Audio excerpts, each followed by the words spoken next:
In this video tutorial, I wanted to go over the Assets panel to give you an idea of what this is all about and how you can use it in your own Dreamweaver work. You can find the Assets panel, of course, inside the Files panel group, which by default you should have here on the left-hand side. And what you want to do is you want to click the Assets tab here. Now the Assets tab gives you a summary of all the assets, all the components of your websites. So for instance, here we're looking at images.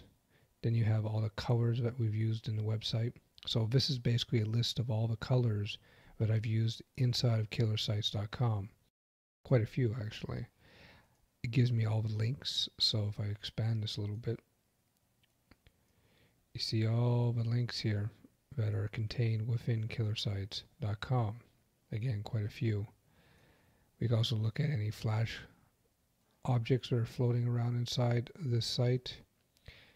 Any Shockwave stuff. Now Shockwave is sort of like Flash movies, except they're made with Macromedia Director, so you're not going to see this too often because Adobe Director now, because Director is not really used too much these days. Any movies, again, no movies. Any scripts, so we see we got a bunch of JS files. JS files, by the way, are files that contain scripts, things like JavaScript. Any templates, any library items. Now we'll get into templates and library items later on, but these are components that you can insert into your web page that Dreamweaver uses to make web pages easier to manage. So let's go back to our little icon here, the images, and we can see the images panel gives us a bunch of information about the image. We got the dimensions, the size in kilobytes, the type of image that it is. So we have GIFs. If I click here, we see we got PNGs and JPEGs as well. So by clicking these buttons at the top, you can reset the order. So I click type, it resets the order in terms of the type of image. So now we have PNGs first, followed by JPEGs to GIFs, and I click it again, then we start with GIFs, and so on. And same with dimensions. We can start with the smallest images, 13 by 13, and slowly grow to the larger images. Or we could flip it back. When we select an image, we see what it looks like here in the preview, and we can increase the size of the preview as well.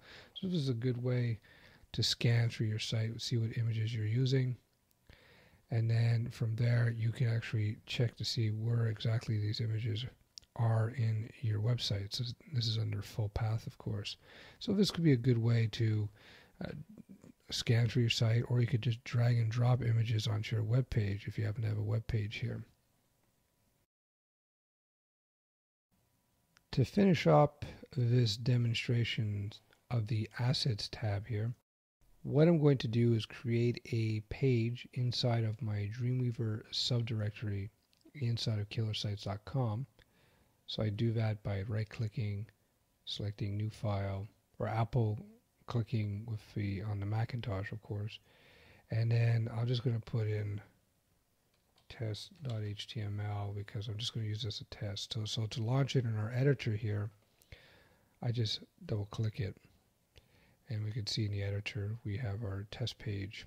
So what I want to do now is I want to drag a particular image found inside of our assets panel, this particular Dreamweaver image. I just want to drag it onto our web page.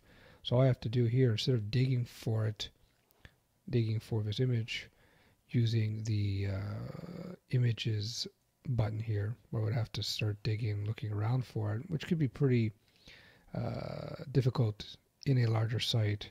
All I have to do is find the image here, and I just drag it like so, and Dreamweaver will drop the image in place for me, finding it for me. So we'll get into adding images later, but we'll just leave everything blank for now. We'll just hit OK, and here's our image. So Dreamweaver Assets panel allows you to find various assets in your site, whether it be colors, images, links, Flash movies, scripts, and so on. It allows you to find these things very easily so that you can easily insert them and organize them in your site. So this, for example, I was able to find this particular image and bring it into a web page without having to dig for it through the usual means of adding an image, which in this case would be using the images, select image source button here.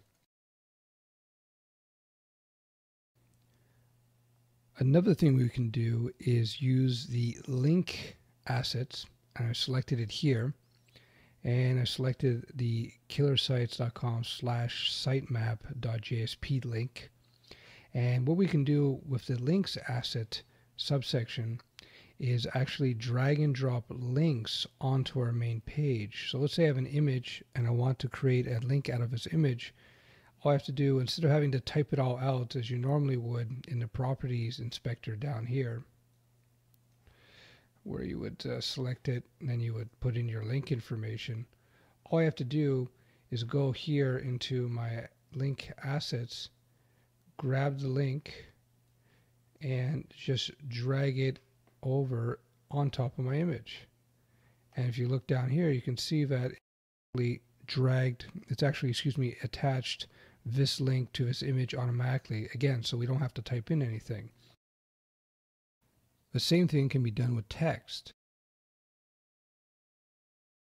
So I will select these text links over here, and I could just drag and drop it once again onto my text, and all of a sudden my text gets linked without having to type in any of this link information that I normally would have to type in here.